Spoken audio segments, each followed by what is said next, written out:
Mr. Harrison. Okay, thank you very much. We'll start with the budget hearing. This is a New York State Education Department required meeting. As you remember, last meeting we did adopt the budget. However, we're required to hold this meeting a certain number of days before the budget vote. And not much has changed, unfortunately. We still do not have a state budget.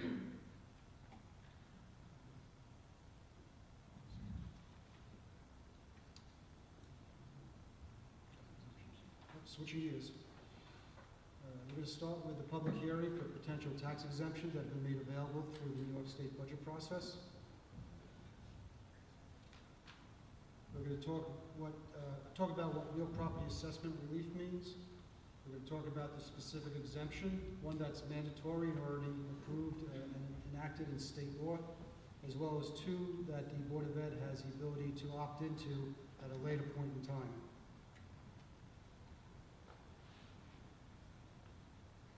So the one that's been, so when you have real property assessment relief, which essentially is a tax exemption, it reduces the assessed value that's used to calculate the amount of property tax paid by certain homeowners. However, the amount of the tax levied by the school district remains the same. So what happens during these granting of exemptions is that the burden shifts from those taxpayers granted the exemptions to those that don't qualify for the exemption. And the district's tax levy is made whole by that process.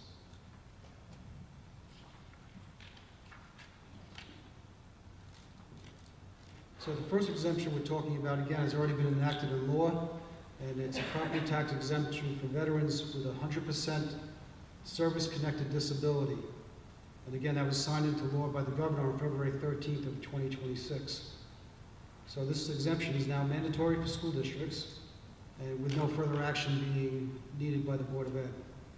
This property tax exemption, if a person qualifies, will be 100% exemption from school taxes. And it will not take effect until the 27-28 school year. Unfortunately, there's not enough information to tell the Board of Education what the impact would be for this exemption being in place. The second exemption is regarding surviving spouses of police officers, volunteer firefighters, volunteer ambulance workers who were killed in the line of duty.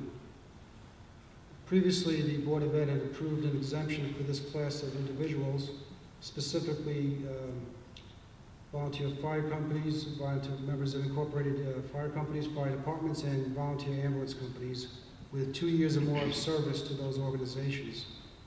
So those qualifying for that exemption, which is a 10% reduction in assessed value, there are 163 parcels currently at a total reduction of $703,852 in assessed valuations. So this extension of property tax exemption is regarding to surviving spouses. And the Board of Ed will have the ability to adopt a resolution at some point in the future that could reduce assessed valuations for surviving spouses of up to 50% reduction in assessed valuations.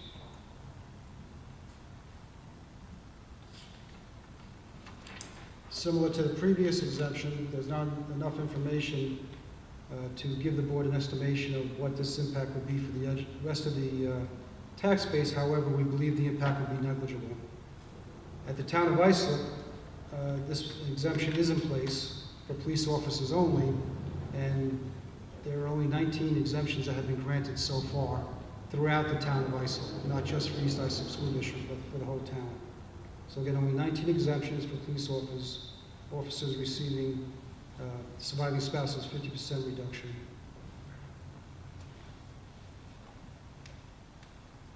And then finally, there's been an amendment to the tax exemption for low-income senior citizens.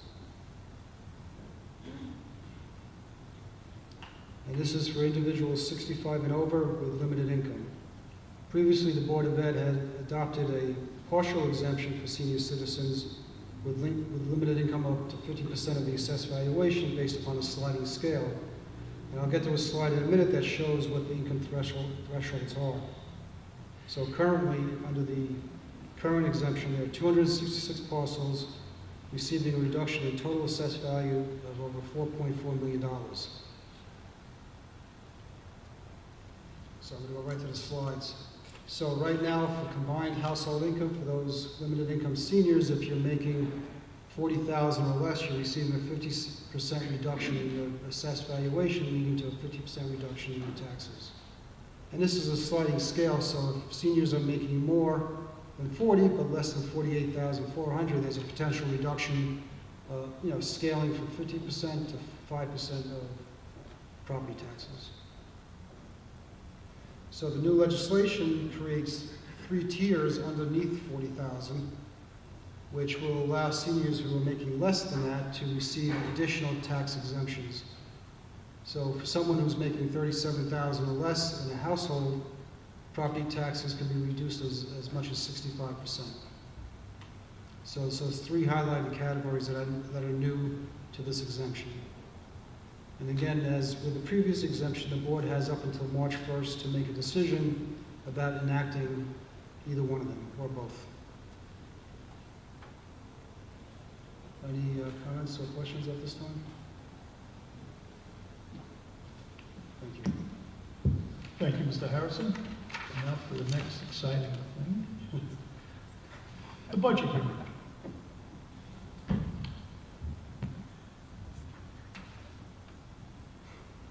All right. So, as I mentioned earlier, there's been no changes to state aid at this point, as the state budget has not been enacted. So I'm just going to cover some of the highlights of what we've discussed already. So state aid remains the same currently, with a 0.84% increase to state aid that impacts the general fund. As you can see, the majority of that increase is by foundation aid. And just to note again, UPK, Universal Pre-Kindergarten, is not part of the general fund, so that's why it's subtracted on the bottom to get to the 0.84%. The tax cap levy has been calculated for the district. It's increasing by 1.86% over the previous year, or $1.4 million. This is the levy that's in support of the budget that was adopted last week. The average homeowner in East Islip can expect a $149 increase to their annual tax bill, or 1.86%. So the biggest 2 components of the revenue budget are your state aid at 32%, $42 million, and property taxes at 60%, or $79 million. We are appropriating $7.3 million from reserve to fund the difference between budgeted expenses and budgeted revenues. So salary and benefits in the expense budget are going up 1.8%. We do have a large increase in employee benefits being offset by retirements.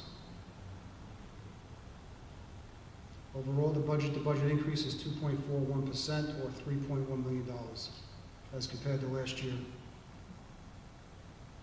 The contingent budget. So the contingent budget can be adopted by the board after the first failed budget or after the second budget. The Board of Ed has the ability to do that with only one failed budget, go directly to contingency.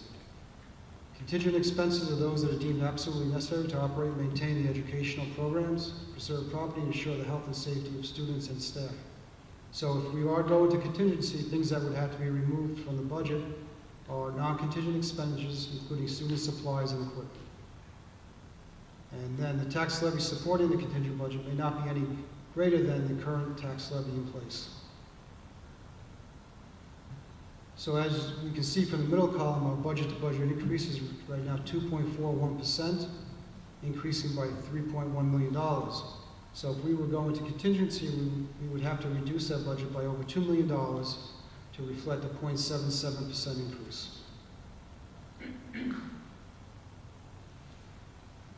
On the ballot, in addition to the budget, are capital reserve propositions. We did establish a capital reserve in 2015-16. It had a term of 10 years with annual contributions not to exceed $2 million for a total of $20 million. While we are no longer able to fund this reserve, we can transfer from it and we can spend from it. But each time we do so, we do need voter approval. So the first item up is a $1.4 million expenditure to purchase and install generators at the high school and Timber Point Elementary School. This would be to support critical HVAC, cafeteria, refrigeration, and IT infrastructure. In addition, we're looking to transfer $1.8 million from the same reserve to our newer reserve to fund a future project, being the Connecticut Elementary School kitchen and serving line.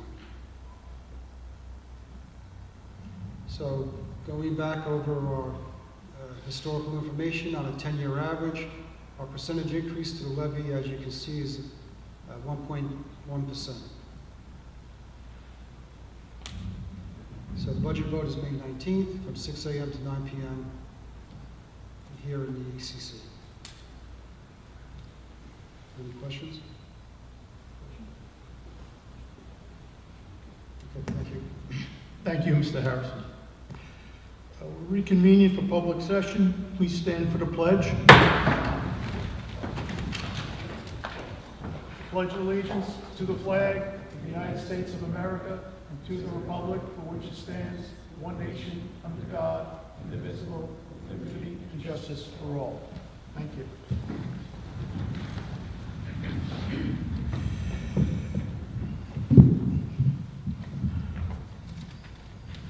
Board present to advise members of the audience if they may address the board regarding agenda items after the superintendent's report. Only those members whose names and addresses are listed on the sign-in sheet available prior to the start of the meeting will be recognized during new business. The chairperson will limit discussions of any item by the public to 3 minutes in order for the board to expeditiously conduct its business. Mr. Manzo. Thank you, Mr. Rowland. Good evening, everyone. I would like to ask Dr. Denova, our Math and Science Director, and Mrs. Jones, Principal of RCK, to come up with the first presentation. It's on uncovering the mystery of science and East Iceland. Can't wait.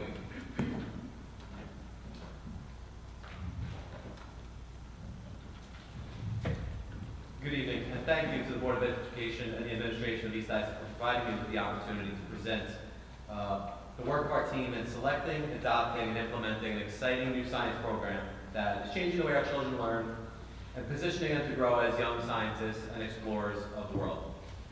It's my pleasure tonight to be joined by my principal partner, Ms. Janet Jones, without whose support and collaboration this project would not have been possible. We're nearing the close of our first year of adopting Mystery Science as our primary science resource, and I'm proud to report that the implementation has been successful. And as you can see by these smiling faces, students are learning both academically and through active discovery. I'm going to turn to Ms. Jones, who's going to provide some important background to begin our story.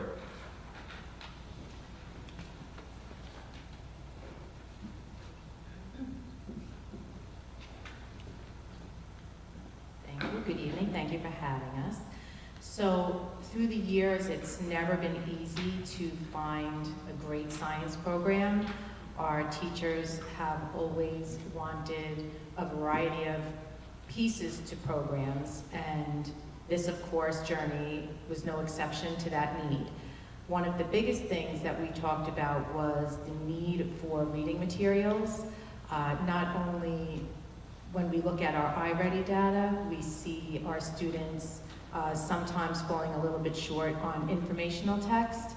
And if you look at the slide that is displayed at the moment, it shows the amount of reading that is now part of our 5th grade science assessment. 2 years ago, we moved the assessment from 4th grade to 5th grade.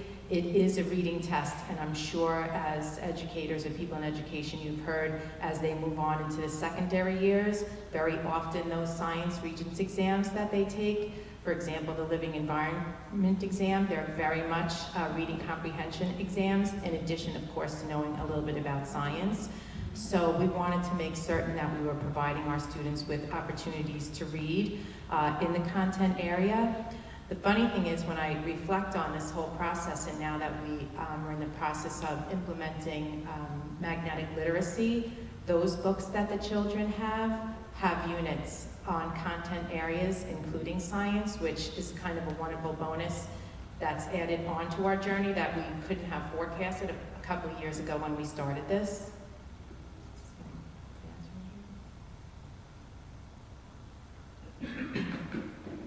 So in addition to that, we're always looking for hands-on. That's nothing new, and the materials that we have now certainly do that, as they have done in the past. In addition, something that is new, along with the new science assessment, we moved away from, according to the state, the lab practical portion of the assessment that we used to have years ago, and we have science investigations, which I think are much more fabulous for the children. Instead of that practical portion that we had, which was kind of like a standalone experience that the points were added to their assessment score, this gives our students opportunities throughout their 3rd, 4th, and 5th grade years to have science hands-on experiences that the whole state has. And when we have children who move in, we have to make certain that they have those same experiences before they can sit through the 5th grade assessment. So in 3rd grade, we do inheritance and variation of traits, which is called the circle of life. And in 4th grade, we do energy and light it up. And in 5th grade, we do 2 different experiences, what's in a bag, which talks about chemical reactions, and cloud in a bottle, which is cloud and weather. So before our teachers implemented these for the first time, we had a lot of fun, and we had them come in the morning, and we did a little hands-on work with them. One of the things that we always like to focus on, and I teach a course in math and science at St. Joe's, and I tell all of my future educators the same thing. It's very important to increase your own depth of knowledge, more so than you're supposed to be teaching the children. So that's the one photo up there, was actually our professional development experience that we had with the teachers, which was a lot of fun. Thank you.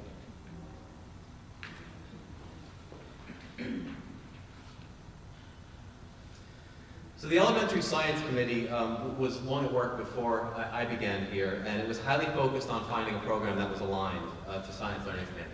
And we were looking for a combination of things. We were looking for alignment, and our teachers are very passionate about providing hands-on experiences to kids that are engaging. Our previous program didn't put them in the best position to do so. And so as a result, this became a big priority for us as we looked together. So you see some photos here. The search for a program, it was thorough, and our team remained very patient and disciplined throughout the process. We needed to be, because our search didn't resolve immediately. You can see images of us here reviewing one alternative that we considered carefully. We advanced it to a pilot stage, and we received some complimentary training that proved very valuable, but the team identified some shortcomings that were really hard to ignore. So rather than settle, we reset and re-engaged in the search process. So all the while we were seeking a new program, committee teachers consistently were talking about mystery science. As we investigated a little further, we discovered that teachers have been interested in this program for quite some time. We surveyed other neighboring districts. They shared very positive feedback about their experiences with it, and after subscribing and piloting, we found it was an excellent fit for our students and their teachers alike. So the elements that other programs lacked, standards-aligned content that was versatile, met a wide range of needs, along with a fully featured digital platform, they were all delivered by Mystery Science for us.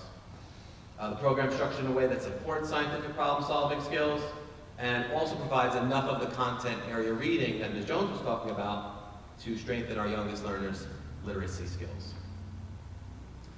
So our teachers have shared very positive feedback as we have implemented, and I'll read the quote from one of our East Islip 5th grade teachers.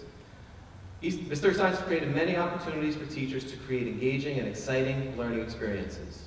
The lesson guides quickly hook the students, while simultaneously providing scripts for teachers that are very easy to follow and or adjust to meet the variety of learning needs, abilities, and interests in our classrooms.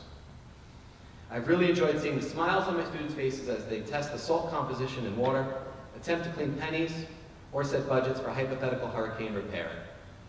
There's definitely been an increased enthusiasm and excitement for science instruction that can be directly attributed to the implementation of this program.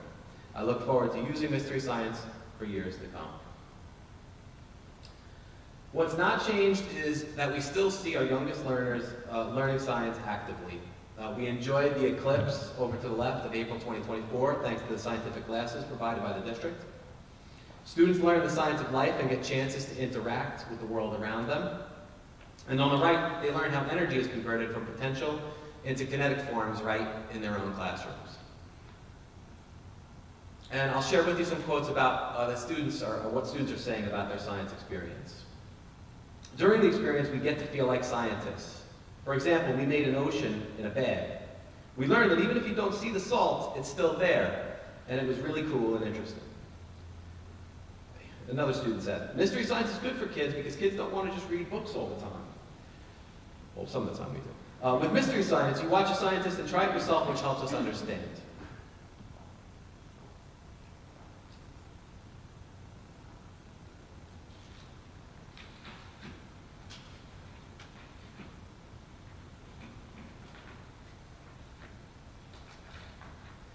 Our kindergartners on the outside of this slide are charting the properties of leaves, using their campus as a collection site for samples. They use clipboards to record their observations, returning to the classroom with both data and a story to tell. For learning that is best experienced beyond the classroom, our students are supported in venturing out on field trips, as you see in the middle of the slide. Our second graders visited the Seatuck Environmental Association South Shore Nature Center, where they learned about the forms of marine life that can be found right in their town's own waterways.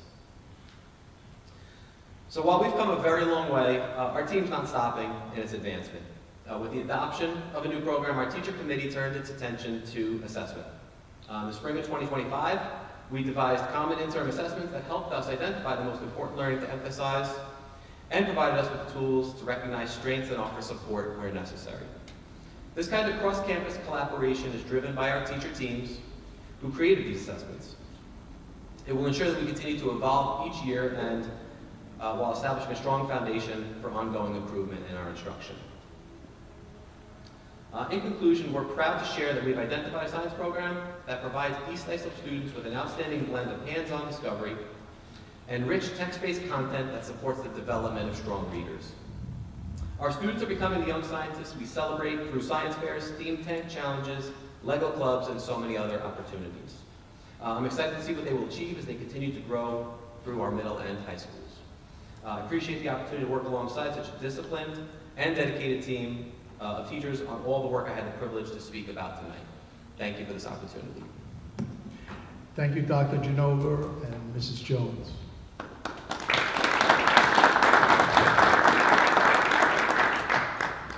Mr. Rulon, that's all I have for now.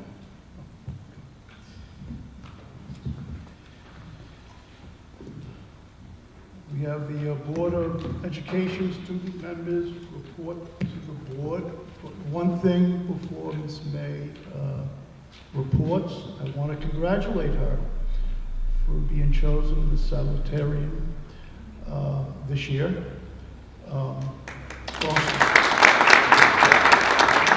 Salutatorian, I'm sorry. Ms. May, your report? Yes. Is it working? Yep. Good evening, everyone. I hope everyone is having a great start to May. We wish all of our students the best of luck for AP exams for the next 2 weeks. And also, May 1st marked Decision Day, and we would like to congratulate all of our seniors as they take the next steps in their journeys, whether it be college, the military, the workforce, or other paths. There are also several concerts coming up this month, and we encourage everyone to come out and support our talented musicians this month. This week, from May 4th through May 8th, we are celebrating Teacher Appreciation Week. So thank you to all of our teachers for their hard work, dedication, and the impact they make on our school community every day. In addition, this Thursday on May 7th, in the high school library is the Staff Appreciation Day, taking place during periods 4 through 8. That concludes my report. Thank you. Thank you, Ms. May. Public comments on agenda items only? Okay.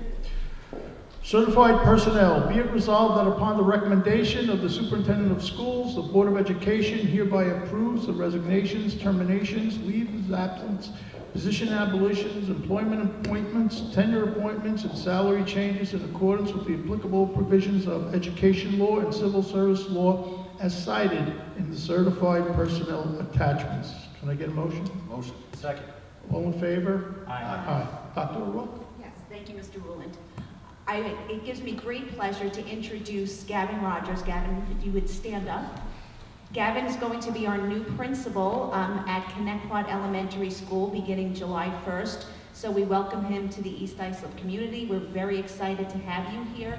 and we look forward to working with you. Congratulations.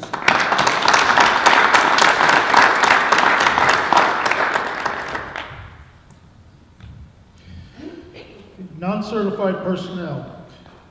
Be it resolved that upon the recommendation of the Superintendent of Schools, the Board of Education hereby approves of resignations, terminations, leave of absences, position abolitions, employment appointments, tenure appointments, and salary changes in accordance with the applicable provisions of education law and civil service law as cited in the non-certified personnel attachments. Can I have a motion? Motion. Second. All in favor? Aye. Okay, items to remove from the consent agenda. Does anybody want anything removed from the consent agenda? Mr. Rowland, can we remove 10.10? Sure.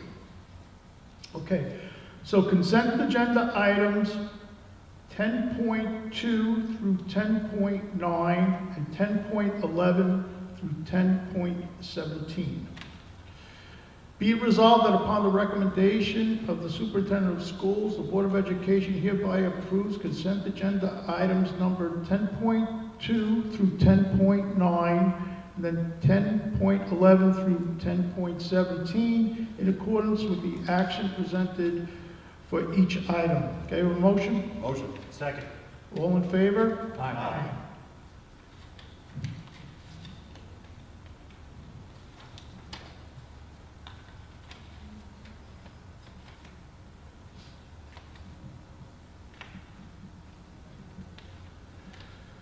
Okay, we're going to go back to 10.10.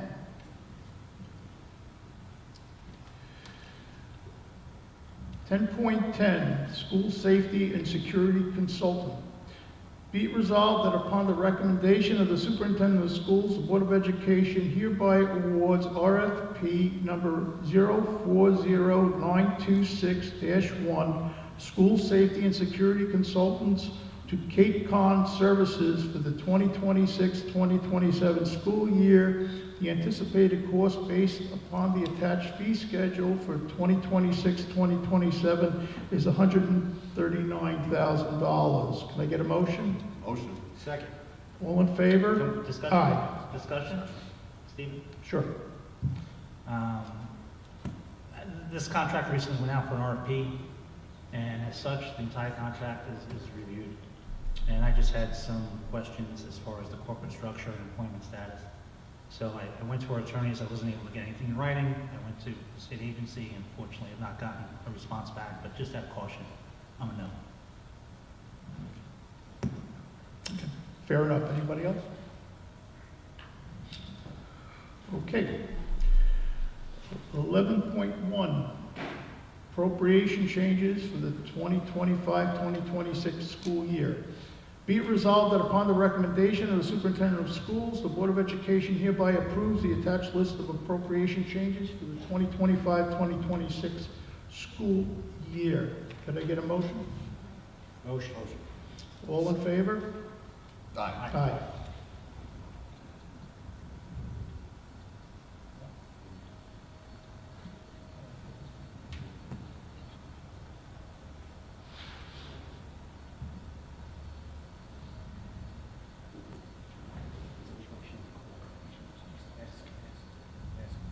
Darson, 1010. Did you record record the it? vote? Yes. What'd you have it as? 4 yes, 1 no. Thank you. Okay, thank you. Okay. Old business. Any old business? New business. Mr. Z. Introduced under new business for the board's consideration this evening is policy number 4529, use of generative or traditional artificial intelligence, AI in instruction. This is a new policy drafted by district's legal counsel, reviewed by the district technology committee, and is required in accordance with current state law. Thank you. Public comments. Any public comments? Nobody signed up? Okay then. The next Board of Education regular business meeting / annual budget vote and Board of Election will be held on Tuesday, May 19th, 2026. The regular business meeting will begin at 8:30 p.m. Can I get a motion to adjourn? Motion. Second. All in favor? Aye. Aye. We're adjourned.